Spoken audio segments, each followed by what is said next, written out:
নমস্কার বন্ধুরা, আমি নূপুর ভিলেজ ফুড চ্যানেলে আপনাদের সবাইকে স্বাগত। আশা করি যে যেখান থেকে ভিডিওটি দেখছেন সবাই খুব বেশি ভালো আছেন। কিভাবে বাড়িতে সহজেই ঝরঝরে এগ ফ্রাইড রাইস তৈরি করে নিতে পারবেন, আজকে সেই রেসিপিটাই আপনাদের সঙ্গে শেয়ার করব।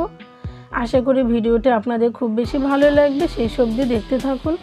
আর যারা এখনও নূপুর ভিলেজ ফুড চ্যানেলটি সাবস্ক্রাইব করেনি অবশ্যই সাবস্ক্রাইব করার অনুরোধ রইল, এবং ফেসবুক থেকে ভিডিওটি দেখে রাখলে অবশ্যই পেজটিকে আমার ফলো করে দেবেন। চলুন শুরু করা যাক। আমি এখানে বেশ খানিকটা জল গরম করে নিয়েছি। এবার দিয়ে দিলাম 2 চামচ সাদা তেল আর 1 চামচ লবণ। সাদা তেলটা আমার এই কারণেই দেওয়া যাতে করে ভাতটা একটার সঙ্গে আর একটা লেগে না যায়। আপনারা এখানে সাদা তেলের পরিবর্তে ভিনেগারও ব্যবহার করতে পারেন। এবার খুব সুন্দর করে জলটাকে ফুটিয়ে নিয়ে এবার আমি চালটাকে দিয়ে দেবো। বাসমতি চালগুলোকে আমি প্রায় 2 ঘন্টা মতো ভিজিয়ে রেখেছিলাম। আপনাদের হাতে এত সময় না থাকলে আপনারা 1 ঘন্টাও ভিজিয়ে রাখতে পারেন। এবার চালটাকে আমি ভালো করে কুক করে নেব।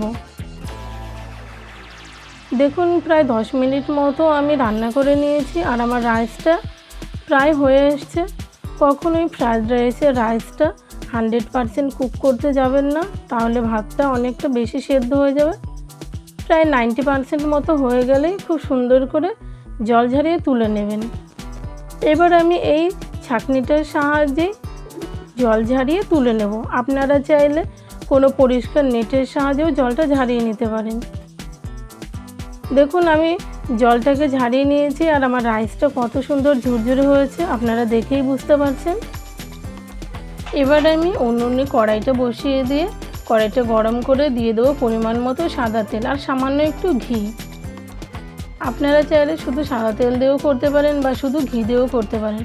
এবার তেলটাকে খুব সুন্দর করে গরম করে নিয়ে আমি দিয়ে দেবো এখানে রসুন কুচি, আদা কুচি আর কাঁচা লঙ্কা কুচি।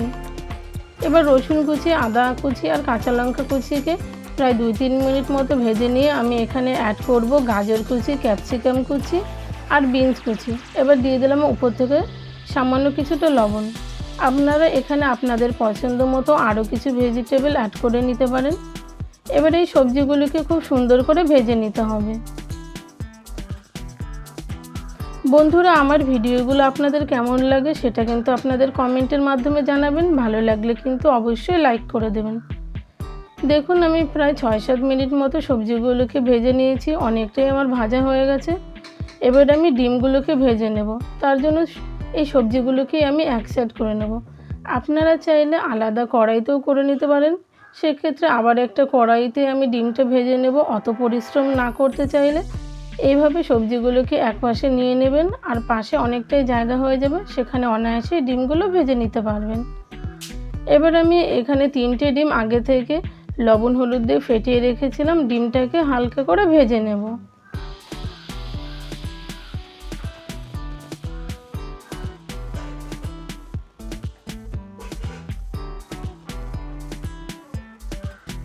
দেখুন ডিমটাকে আমি হালকা করে খুব সুন্দর করে ভেজে নিয়েছি। এবার আমি এই সবজিগুলোর সঙ্গে একসঙ্গে মিশে আরও প্রায় 2-3 মিনিট মতো ভেজে নেব।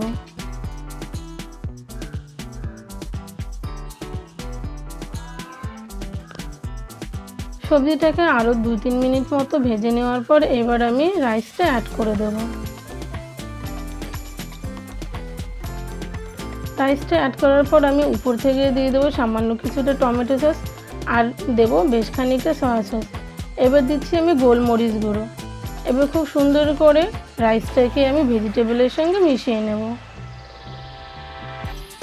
একটা খুন্তির সাহায্যে খুব আলতো হাতে আমি সবজিগুলোকে মিশিয়ে নেব, যাতে করে আমার রাইসটা মাঝখান থেকে ভেঙে না যায়।